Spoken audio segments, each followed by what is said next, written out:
오늘 우리에게 주시는 하나님 말씀은 베드로전서 2장 9절입니다. 베드로전서 2장 9절입니다.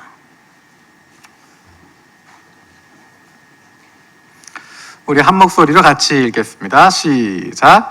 그러나 너희는 택하신 족속이요 왕 같은 제사장들이요 거룩한 나라요 그의 소유가 된 백성이니 이는 너희를 어두운 데서 불러내어 그의 기이한 빛에 들어가게 하신 이의 아름다운 덕을 선포하게 하려 하심이라.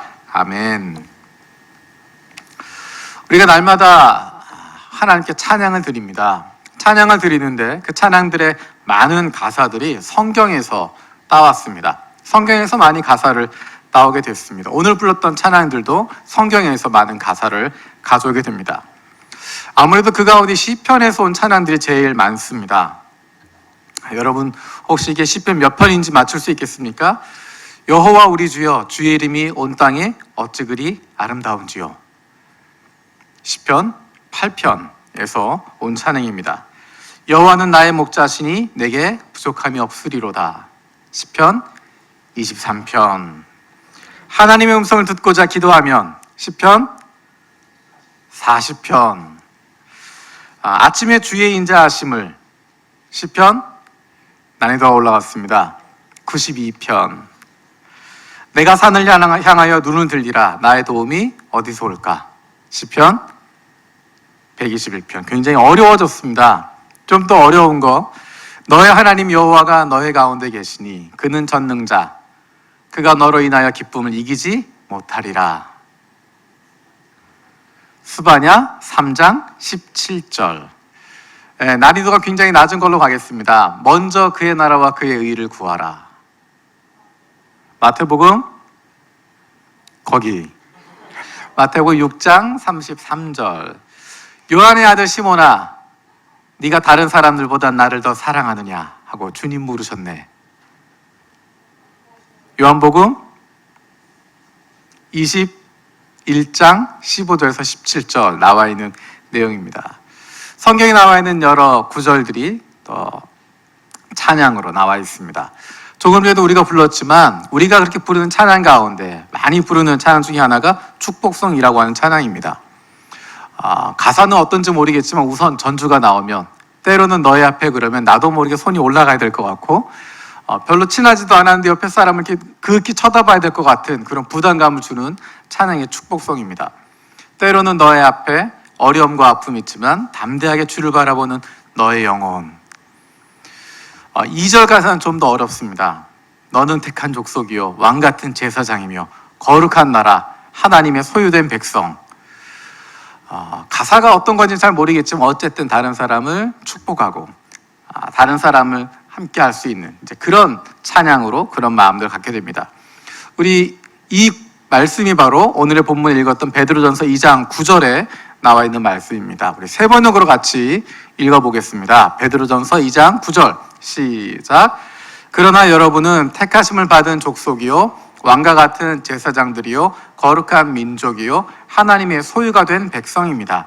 그래서 여러분을 어둠에서 불러내어 자기의 놀라운 빛 가운데로 인도하신 분의 업적을 여러분이 선포하는 것입니다. 아멘. 여러분 느낌이 어떠세요? 찬양을 부를 때 누군가 또 나에게 찬양을 불러줄 때 그리고 지금 성경 구절을 읽으면서 여러분 마음속에 가장 먼저 와닿는 느낌은 어떤 느낌입니까? 아무래도 내가 높여지는 것 같다. 좀 좋아지는 것 같고 내가 좀 귀하게 여겨지는 것 같은 좋은 단어 많이 나오잖아요.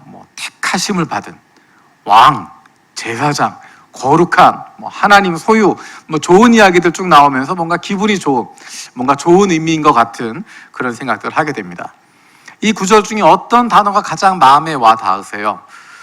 택하심을 받았다, 족속이다, 왕이다, 제사장이다, 또 거룩하다, 하나님의 소유다 여러 가지 단어들이 있을 겁니다. 그 가운데 어떤 것이 가장 마음에 와닿으십니까? 성경을 보다 보면 성경 구절과 연결된 성경 구절을 설명하는 것들이 있습니다. 특별히 새번역 성경을 읽어보면 그런 표시들이 많이 담겨져 있습니다. 개역개정으로 볼 때는 아무런 표시가 없는데 새번역 성경으로 보면 오늘 읽었던 본문 앞에 리을자가 붙어 있고 밑에 숫자들이 몇 개 나와 있습니다. 연관된 성경 구절 표시를 하고 있습니다. 세번역 성경이 가지고 있는 장점 중에 한 가지가 이런 부분입니다. 개역개정에 비해서 연결되어진 관련된 성경 구절들 연결하고 있는 내용들이 훨씬 더 많이 있고, 이 단어가 히브리어로는 어떤 의미고 헬라어, 그리스어로는 어떤 의미다, 왜 이런 단어가 쓰여졌다라고 하는 부분들을 조금이나마 설명이 담겨져 있기 때문에 우리가 읽는데 도움을 많이 줄 수 있습니다. 우리가 잘 모르는 고대 단위에 대해서 또 설명이 들어가 있기도 하고, 여러 가지 단어의 의미 같은 것도 설명이 들어가 있기 때문에 여러분이 성경을 읽으시면서, 특별히 세번역 성경을 읽으시면서는 밑에 나와 있는, 각주로 나와 있는 내용들을 여러분이 꼭 보시면 큰 도움이 됩니다.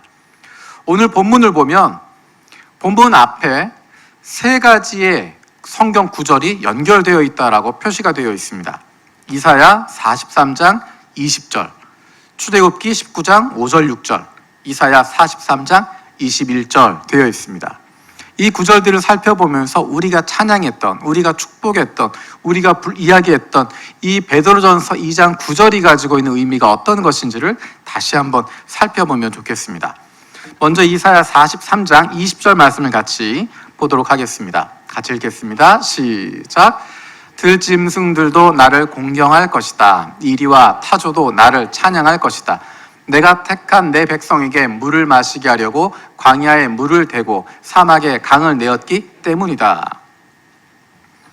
이제 앞에 부분을 더 보면 조금 더 이야기가 있지만 20절에 나와 있는 가장 중요한, 오늘의 본문에 있는 베드로전서 2장 9절과 연결되고 있는, 직접 연결되고 있는 부분은 뒷부분입니다. 내가 택한 내 백성에게 물을 마시게 하려고 광야에 물을 대고 사막에 강을 내었기 때문이다. 여러분, 어떤 내용이 떠오르시나요? 광야에 물을 대고 사막에 강을 냈다. 그리고 내가 택한 백성에게 물을 마시게 하려고 그렇게 했다라는 구절입니다. 이 구절을 보면 여러분 마음속에 출애굽기의 모습이 떠오를 것입니다. 하나님께서 이스라엘 백성들을 애굽에서 인도하여 내시고 광야를 통해서, 광야를 건너서 가나안까지 가도록 이끌어 주셨던, 출애굽하는 과정뿐만 아니라 광야를 거치는 과정 가운데, 광야와 사막을 지나는 과정 가운데 그들을 목말라 죽지 않게 하시고, 굶어 죽지 않게 하시고, 마실 물을 주시고, 먹을 것들을 공급해 주시고, 입을 것들, 신을 것들을 공급해 주셔서 그들의 옷이, 그들의 신이 낡지 않고 헤어지지 않도록, 그들이 굶어 죽지 않도록, 목말라 죽지 않도록 그들을 인도하시고 그들을 가나안 땅까지 이끌어 주셨던 하나님의 모습을 떠올리게 됩니다. 불가능한 일을 현실로 만들어 가시면서 그렇게 인도해 가십니다. 그래서 오늘 본문에 연결된 두 번째 구절이 출애굽기 19장의 내용입니다. 출애굽기 19장 5절 6절 같이 읽어보겠습니다. 시작. 이제 너희가 정말로 나의 말을 듣고 내가 세워준 언약을 지키면 너희는 모든 민족 가운데서 나의 보물이 될 것이다. 온 세상이 다 나의 것이다. 그러므로 너희는 내가 선택한 백성이 되고 너희 나라는 나를 섬기는 제사장 나라가 되고 너희는 거룩한 민족이 될 것이다. 너는 이 말을 이스라엘 자손에게 일러 주어라. 아멘. 이 구절은 하나님께서 모세에게 말씀하신 내용입니다.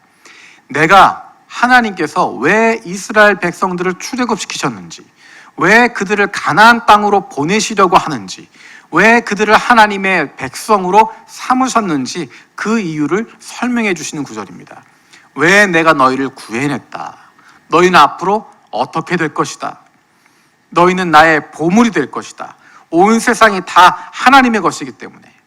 그리고 너희는 하나님의 선택한 백성이 될 것이고 하나님을 섬기는 제사장 나라가 될 것이고 거룩한 민족이 될 것이다.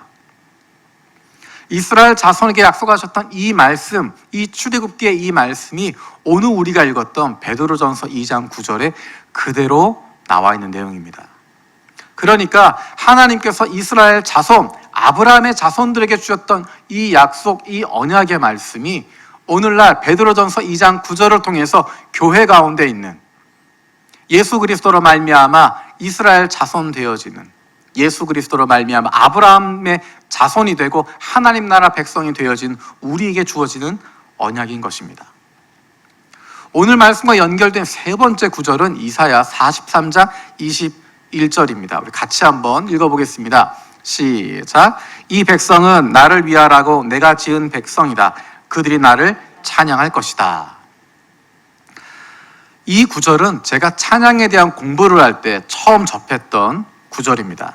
사실 어려서부터 교회를 다녔지만 성경 전체를 읽어볼 기회가 많지 않았고, 특별히 정말 재미없는 책 이사야에 나온 것이기 때문에 들어볼 기회가 없는 구절이었는데, 어려서부터 청년의 때부터 이 구절을 배웠던 것은 찬양에 대해서 배우면서 들었던 것입니다. 제목은 왜 찬양해야 되는가? 누가 찬양해야 되는가? 어떻게 찬양해야 되는가? 그것을 공부할 때 꼭 나오는 구절이 이사야 43장 21절입니다. 성경 퀴즈에도 꼭 나오는 구절이었습니다. 이 백성은 왜 지었나? 하나님이 이 백성을 지은 이유가 뭔가? 찬양하도록 하기 위해서. 몇 장 몇 절인가? 이사야 4321. 그래서 시험도 늘 나오게 되고 외웠던, 늘 머릿속에 있는 것은 찬양하는 거야. 찬양하도록 하나님이 그들을 구원하셨어. 하나님의 백성들의 할 바는 찬양하는 거야. 그러니까 우리 모두가 큰 소리로 찬양해야 되고, 찬송가 부를 때 입 다물고 있으면 안 되고, 열심히 찬양으로 봉사하고 성가대하고 찬양대하고 악기도 하고 그래야 돼 라고 배웠습니다. 얼마나 마음이 힘들었겠어요. 여러분도 마찬가지, 몇 분 빼고 나머지 분들은 그렇지 않으세요? 하나님이 이 백성은 나를 찬양하게 하려고 지었는데 왜 나는 찬양을 못할까? 왜 난 노래를 잘 못하지? 그럼 나는 하나님을 위한 백성이 아닌가 싶기도 하고, 그런 부담감을 갖기도 하고, 사실 어렸을 때 그런 마음을 가져서 하나님이 이 백성을 찬양하도록 지으셨으니까 뭔가 거기에 맞추려면 내가 노래를 못해도 찬양하는 신용이라도 내야 되지 않을까. 그래서 성가대에 들어가고, 중학교 때부터 또 성가대에 들어가서 베이스하는 친구 옆에서 꿈뻑꿈뻑 붕어짓도 하고 하면서 어쨌든 찬양하고 있는 것처럼 보이려고 노력을 했습니다. 그런데 시간이 지나면서 발견하게 된 것은 이사야 43장 21절에서 이야기하고 있는 이 백성이 그들이 나를 찬양할 것이다 라고 하는 것은 단순히 곡조 있는 노래만 이야기하는 것이 아닙니다. 늘 노래를 불러야 되는, 늘 악기를 연주해야 되는, 늘 무언가 곡조 있는 찬양을 불러야 되는 그런 것이 아니라, 이 백성들은 나를 찬양한다고 하는 것의 원래 의미는 자랑한다라는 것입니다. 하나님을 찬양하도록, 하나님을 자랑하도록, 하나님을 드러내도록, 온 세상 가운데 하나님을 나타낼 수 있도록, 하나님이 어떤 분이신지를 보여줄 수 있도록 만들었다라는 것입니다. 지금 읽었던 이 말씀들은 한 가지의 약속에서 시작되고 있습니다. 한 가지의 약속을 시작으로 해서 거기서 계속 반복되고 있는 표현들입니다. 그 약속은 어떤 것이냐면 우리가 알고 있는 아브라함에게 주셨던 약속입니다. 하나님께서 아브라함을 부르시고 아브라함 한 사람 부르셔서 그 사람으로 말미암아 아브라함의 자손에게 복을 주시는 그 약속, 그 언약, 그것이 이루어질 수 있도록 만들어 주시는 것입니다. 우리가 전에 살펴보았던 창세기 12장 2절, 3절의 말씀입니다. 우리 같이 읽어보겠습니다. 시작. 내가 너로 큰 민족이 되게 하고 너에게 복을 주어서 네가 크게 이름을 떨치게 하겠다. 너는 복의 근원이 될 것이다. 너를 축복하는 사람에게는 내가 복을 베풀고 너를 저주하는 사람에게는 내가 저주를 내릴 것이다. 땅에 사는 모든 민족이 너로 말미암아 복을 받을 것이다. 아멘. 이 약속은 전에 이야기했던 것처럼 하나님께서 아브라함에게 주셨던 약속입니다. 아브라함뿐만 아니라 그로부터 시작되는 공동체, 하나님이 약속하신 그 공동체에 주시는 언약입니다. 그래서 우리가 그것을 흔히 이스라엘 민족이라고 이야기를 합니다. 하지만 더 정확하게 이야기하면 이스라엘 민족이 아니라 아브라함의 자손이 되는 것입니다. 아브라함의 모든 혈연을 갖고 있는 모든 사람들이 그 공동체가 되는 것이 아니라 오직 부르심을 받은, 약속을 받은 자손들이 그 공동체가 되는 것입니다. 아브라함 한 사람에게만 주신 약속이 아닙니다.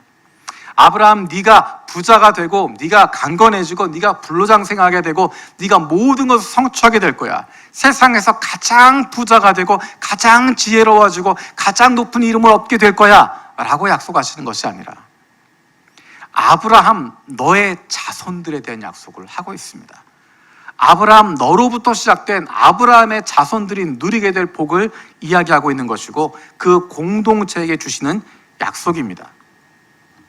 그런데 이 약속은 조금 전에도 이야기했던 것처럼 단순하게 네가 혹은 너의 자손이 세상에서 가장 부유해지고 세상에서 가장 강한 나라가 되고 세상을 통치하는 나라가 될 거야 라고 하는 약속과는 전혀 다른 것입니다. 복의 근원이 될 것이야 라고 이야기하지만 그 복의 근원이 된다고 하는 것은 복을 받도록 할 수 있는 통로가 된다는 것입니다. 복을 나누어주는 존재가 된다는 것입니다. 아브라함과 아브라함의 자손 때문에 다른 사람들이 복받을 수 있게 해준다는 것입니다. 그것이 3절에 나와 있는 약속입니다. 다시 한번 같이 읽겠습니다. 3절입니다. 시작. 너를 축복하는 사람에게는 내가 복을 베풀고 너를 저주하는 사람에게는 내가 저주를 내릴 것이다. 땅에 사는 모든 민족이 너로 말미암아 복을 받을 것이다. 너에게 복을 주는 사람에게 복을 주고 너를 저주하는 자를 저주할 거다. 너로 말미암아 너의 자손들로 말미암아 모든 민족이 복을 얻게 될 것이다. 이 복은 지난주에도 나누었던 것처럼 아브라함이 영적으로 성숙하지 않았을 때 주어진 것입니다. 그에게 어떠한 자격도 주어지지 않았을 때, 어떠한 자격도 가지고 있지 않을 때 그에게 주어진 것입니다. 그래서 지난주 이야기했던 것처럼 이것은 은혜로 주어진 것입니다. 그를 의롭다고 여겨주시는 하나님께서 은혜로 그에게 부어주시는 것입니다. 아브라함이 복의 근원이 될 수 있었던 것, 그리고 땅에 사는 모든 민족이 그로 말미암아 복을 얻을 수 있게 된 것은 아브라함의 노력이나 능력으로 된 것이 아닙니다. 그가 최선을 다했기 때문에 이루어진 것도 아닙니다. 아브라함에게 필요했던 것은 단 한 가지입니다. 창세기 12장 1절에 말씀하셨던 것처럼 내가 너에게 말할 그 땅으로 가라 말씀하실 때 하나님과 함께 동행하고 따라갔던 것, 하나님과 함께 했던 것, 하나님이 가시는 그곳에 같이 있고 하나님과 함께 가는 그것이 바로 아브라함이 했던 것입니다. 다른 것이 아니라 하나님과 동행하고 있으면, 하나님과 함께하고 있으면 하나님께서 그것들을 이루어 주시는 것입니다. 그리고 아브라함은 그 복을 누리는 것입니다. 하나님께서 아브라함을 복의 근원으로 만들어 주시고 그를 통해서 땅의 모든 민족이 복을 받게 하시는 것, 그것을 목격하며 기쁨을 누리게 되는 것입니다. 어떤 복을 받게 되는가? 하나님을 만나는 복을 얻게 되는 것입니다. 그래서 요한복음에 말씀하신 것처럼 예수님이 말씀하십니다. 아브라함이 내가 오는 것을 보고 기뻐하였다라고 이야기하고 있습니다. 아브라함의 자손 가운데 예수 그리스도로 말미암아 온 세상이 구원받게 되어질 것, 그것을 보고 기뻐하는 그 기쁨을 누릴 수 있는 것, 그것이 아브라함에게 주어진 놀라운 복이었던 것입니다. 하나님께서 아브라함과 아브라함의 자손에게 주신 그 약속, 그 언약을 이루시기 위해서 하나님께서 종되었던 땅에서, 노예되었던 땅에서 이스라엘 민족을 구원해내시는 것입니다. 우리 다시 한번 출애굽기 말씀 살펴보도록 하겠습니다. 출애굽기 19장 4절에서 6절입니다. 같이 읽겠습니다. 출애굽기 19장 4절에서 6절 시작. 너희는 내가 이집트 사람에게 한 일을 보았고 또 어미 독수리가 그 날개로 새끼를 업어 나르듯이 내가 너희를 인도하여 나에게로 데려온 곳도 보았다. 이제 너희가 정말로 나의 말을 듣고 내가 세워준 언약을 지키면 너희는 모든 민족 가운데서 나의 보물이 될 것이다. 온 세상이 다 나의 것이다. 그러므로 너희는 내가 선택한 백성이 되고 너희의 나라는 나를 섬기는 제사장 나라가 되고 너희는 거룩한 민족이 될 것이다. 너는 이 말을 이스라엘 자손에게 일러주어라. 4절 말씀에 보면 시각적으로 표현이 되어 있습니다. 어미 독수리가 그 날개로 새끼를 업어 나르듯이 하나님께서 이스라엘 백성들을 애굽에서 건져주셨다라는 것입니다. 애굽에서 인도하여 내셔서 바로 출애굽기 19장에 나와 있는 시내산까지, 하나님의 임재의 그 장소까지 그들을 인도하셨다라는 것입니다. 그런데 이스라엘 백성들이 구원받을 만해서, 그들이 거룩해서, 그들이 이집트에 사는 모든 민족들 가운데 가장 선하고 가장 똑똑하고 가장 강하기 때문에 그들을 선택하신 것이 아니라, 그들은 연약하고 오합지졸이고 거룩하지 못하고 여전히 죄악 가운데 있지만 하나님께서 그 조상들에게 하셨던 약속을 기억하셔서 이스라엘 자손들을 구원해 내시는 것입니다. 하나님께서 먼저 이스라엘 백성들을 구원해 주셨습니다. 종되었던 땅에서, 노예되었던 그 땅에서 벗어나게 해주셨습니다. 이스라엘 자손의 능력이나 그들의 성품이, 그들의 국민성이 아닙니다. 모세의 탁월한 지도력 때문에 된 것도 아닙니다. 우리는 모세가 어떤 사람이었는지 잘 알고 있습니다. 출애굽기 3장에서 하나님께서 모세를 부르실 때 아멘 하고 나서는 것이 아니라 뒤로 한 걸음 두 걸음 물러섭니다. 머뭇거립니다. 내가 왜요? 라고 이야기하고, 내가 무슨 능력이 있어서 따라가야 됩니까? 라고 이야기하고, 내가 말한다고 듣겠습니까? 라고 이야기하고, 이스라엘 백성들이 나를 믿어주지 않을 겁니다. 나를 지도자로 세워주지 않을 겁니다. 바로가 내 말 듣지 않을 겁니다. 그러다가 하나님이 억지로 미루시니까 어쩔 수 없이 움직입니다. 잠시 이스라엘 백성들이 환호하고 좋아하니까 으쓱해지지만 곧 이내 이스라엘 지도자들이 그를 향해서 저주하고 저항하게 되니까 하나님 바라보며 불만을 토합니다. 네, 이럴 줄 알았습니다. 이 사람들이 안 할 줄 알았습니다. 왜 부르셨습니까? 왜 일을 하십니까? 하나님께서는 모세와 관계없이 하나님의 일을 진행하십니다. 모세는 조금만 힘들면, 어려우면 일을 멈추려고 하고 그만두고 싶어 합니다. 하지만 하나님께서 이끌어 가셔서 그 10가지의 재앙을 통해서 이스라엘 백성들을 구원해 내십니다. 어쩌면 출애굽기에 나와 있는 내용은 모세가 리더로 성장해가는 과정을 보여주는 것입니다. 모세라고 하는 탁월한 리더가 있기 때문에 이스라엘 백성이 출애굽할 수 있었던 것이 아닙니다. 하나님께서 별것 아니었던 모세를 쓰시고, 하나님께서 오합지졸 같은 이스라엘 백성들을 사용하시고, 하나님께서 아무것도 아니었던 이스라엘 사람들을 하나님의 군대로 만들어 주신 것입니다. 그리고 주시는 약속이 율법을 주시는 것입니다. 그리고 너희가 어떻게 살아야 되는지를 이야기하시는 것입니다. 먼저 은혜로 구원해 주시고 그 삶의 방식을 보여주십니다. 율법 조항을 지킴으로 구원을 얻는 것이 아니라 하나님을 왕으로 모시고 사는 사람들이 어떻게 살아가는지를 보여주는 것이 율법이고 십계명이고, 하나님의 백성답게 살 수 있는 것들을 구체적으로 이야기하고 구체적으로 말씀하고 있습니다. 그것이 출애굽기에 나와 있는 내용이고, 레위기에 나와 있는 내용이고, 신명기에 나와 있는 내용들입니다. 하나님의 백성들은 어떻게 살아야 되나, 어떤 공동체, 어떤 사회를 만들어가는 것인가, 그것을 알기 원하신다면 이번 주에 모세오경을 한번 읽어보십시오. 모세오경을 읽으면서, 특별히 출애굽기, 레위기, 신명기를 읽으면서 내가 교회책을 읽는다 생각하지 말고 사회학적인 마음을 가지고 책을 한번 읽어보십시오.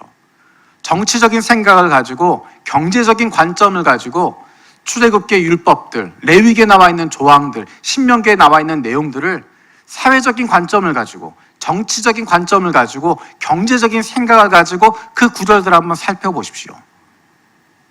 전 세계에 이런 나라가 없습니다. 하나님이 말씀하신, 하나님이 보여주신 사회의 모습은, 정치의 모습은, 경제의 모습은 가장 힘이 없고 연약한 사람도 비참하지 않고 비굴하지 않고 구걸하지 않아도 되는, 인간의 존엄을 유지하면서 생명을 유지할 수 있는 그런 사회입니다. 힘이 없어도, 능력이 없어도, 나를 봐주는 뒤가 없어도 정의롭게 살아갈 수 있고 당당하게 살아갈 수 있는 사회.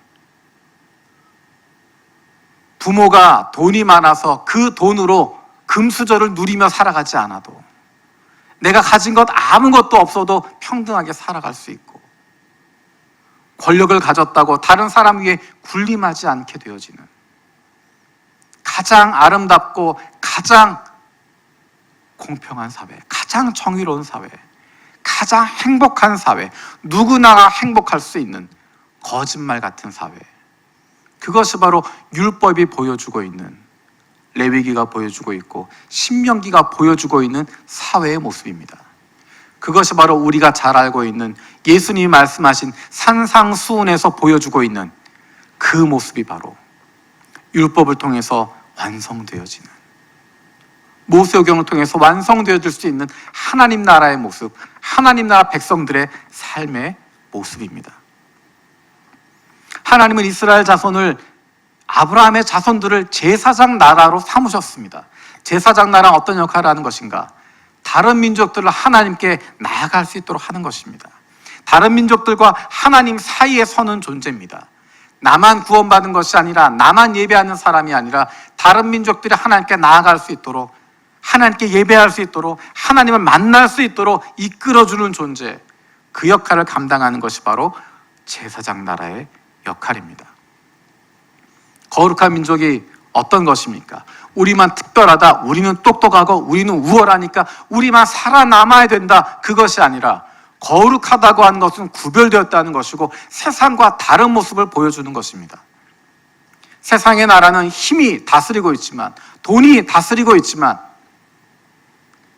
이 나라는, 거룩한 이 나라는, 구별된 이 나라는 하나님의 의가 다스리고 있고 사람들 마음속에 있는 하나님의 마음, 그 마음을 품고 있어서 그들이 욕심대로 행한다고 하더라도 그 나라가 피폐해지지 않을 수 있는, 사랑이 넘치고 공의가 넘칠 수 있는 그런 나라. 누구나 그 나라의 모습을 한번 보면 나도 저 나라 백성이 되고 싶다 마음 먹을 수 있는, 그 공동체의 모습을 보면 나도 저 공동체 일원이 되었으면 좋겠다, 나도 저 공동체에 들어가면 사랑받을 텐데, 내가 저 공동체에서 태어났다면 내 삶이 달라질 텐데, 그런 거룩한 나라, 그런 선택받은 나라의 모습을 보이는 것입니다. 그를 통해서 하나님이 어떤 분이신지, 하나님의 백성이 된다고 하는 것이 어떤 모습인지를 세상 가운데 보여주는 것입니다. 그것이 바로 이사야 43장 21절에서 이야기하고 있는 것입니다. 다시 한번 읽겠습니다. 이사야 43장 21절입니다. 이 백성은 나를 위하라고 내가 지은 백성이다. 그들이 나를 찬양할 것이다. 그들이 나를 자랑할 것이다. 그들이 하나님을 나타내게 될 것이다. 그들의 사는 모습을 보면 하나님이 어떤 분이신지가 세상 가운데 드러나게 되고 나타나게 될 것이다. 하나님이 어떤 분이신지를 세상 가운데 나타내는 것이다. 그 약속이 바로 교회에 주시는 약속입니다. 아브라함의 자손들에게 주셨던 그 약속, 아브라함의 자손을 통하여서 이 땅의 모든 민족이 복받게 하겠다 말씀하셨던 그 약속이, 하나님이 어떤 분이신지를 세상 가운데 보여주시겠다 하신 그 약속이 오늘날 교회를 통해서 이루어지는 것입니다. 우리 베드로전서 2장 9절 10절 말씀 같이 읽도록 하겠습니다. 베드로전서 2장 9절 10절입니다. 시작. 그러나 여러분은 택하심을 받은 족속이요 왕과 같은 제사장들이요 거룩한 민족이요 하나님의 소유가 된 백성입니다. 그래서 여러분을 어둠에서 불러내어 자기의 놀라운 빛 가운데로 인도하신 분의 업적을 여러분이 선포하는 것입니다. 여러분이 전에는 하나님의 백성이 아니었으나 지금은 하나님의 백성이요, 전에는 자비를 입지 못한 사람이었으나 지금은 자비를 입은 사람입니다. 우리의 상황을 잘 보여주고 있는 것이 10절에 나와 있는 내용입니다. 전에는 우리는 하나님의 백성이 아니었다. 전에는 우리는 하나님의 백성이 아니었다. 아브라함의 자손이 될 수 없었다라고 이야기합니다. 하지만 이제는 우리가 예수 그리스도로 말미암아 하나님의 백성이 되었다. 아브라함의 자손이 되었다라는 것입니다. 예수님과 예수님 당시 유대인 종교 지도자들과 가졌던 갈등, 그 중심에는 아브라함의 자손에 대한 것이 있습니다. 하나님이 주셨던 그 언약, 그 약속을 누리게 되는 대상이 누구냐? 유대인들은 우리라고 이야기했습니다. 그 혈연 공동체, 그 피를 물려받은 우리라고 이야기하고, 그 율법을 지키고 있는 우리라고 이야기하고, 율법 조항을 지킴을 통해서 우리가 아브라함의 자손이라고 이야기하는 것입니다. 그 피를 받고 혈통으로 태어났기 때문에 우리가 아브라함의 자손이라고 이야기를 합니다. 하지만 예수님은 그들에게 이야기하십니다. 너희는 아브라함의 자손이 아니라 사탄의 자손이다. 하나님께서는 이 돌들로도 아브라함의 자손을 만드실 수 있다 말씀하십니다. 율법을 지켜서가 아니라, 선해서가 아니라, 그런 혈통을 타고나서가 아니라, 누군가가 불러줘서가 아니라, 예수 그리스도의 보혈로 말미암아, 예수 그리스도로 말미암아 우리는 성령으로 거듭나게 되었고, 하나님의 자녀가 되었고, 하나님의 백성이 되었고, 저와 여러분들이 아브라함의 자손이 된 것입니다.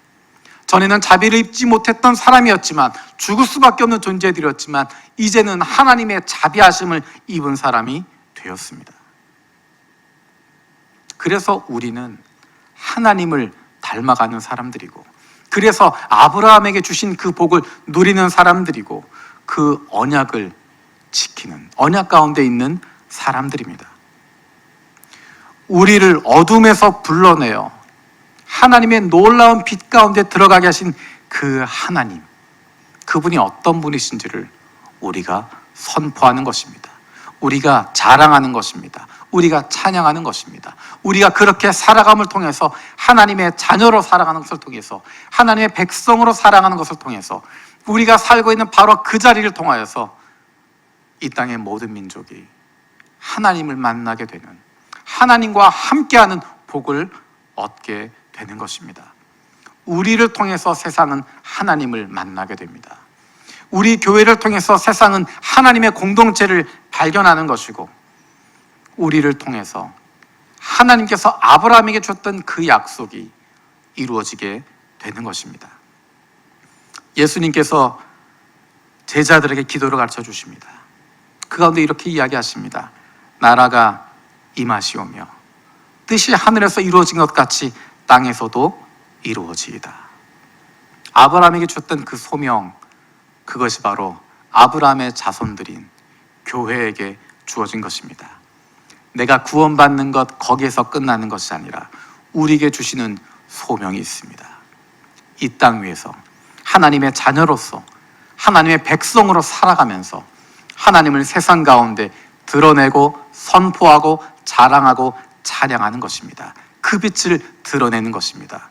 그로 말미암아 아브라함에게 약속하셨던 것처럼 너로 말미암아 땅의 모든 민족이 복받게 하겠다 하신 그 약속이 저와 여러분들을 통해서 이루어지게 될 것입니다. 기도하겠습니다. 살아계신 아버지 하나님, 감사드립니다. 아브라함에게 주셨던 그 약속을 기억합니다. 우리가 아브라함의 자손이 되었음을 기억합니다. 이 모든 것이 하나님의 은혜임을 기억합니다. 하나님, 우리가 이제 하나님의 자녀로, 아브라함의 자손으로, 하나님의 자녀로 살아가게 되어질 때 우리의 그 삶을 통하여서 이 세상 가운데 하나님이 드러나게 해 주시고, 우리를 어둠에서 불러내어 주신, 빛 가운데를 인도하신 하나님의 놀라우신 능력이, 그 사랑이 세상 가운데 선포되어지고 드러내게 되어지고 자랑되어질 수 있도록, 그로 말미암아 아직도 밑 어둠 가운데 있는 우리의 형제 자매들이 빛 되신 주님께 나아오는, 하나님과 함께하는 그 복을 누릴 수 있도록 하나님, 우리를 사용하여 주시옵소서. 감사드리고 예수님의 이름으로 기도드립니다. 아멘.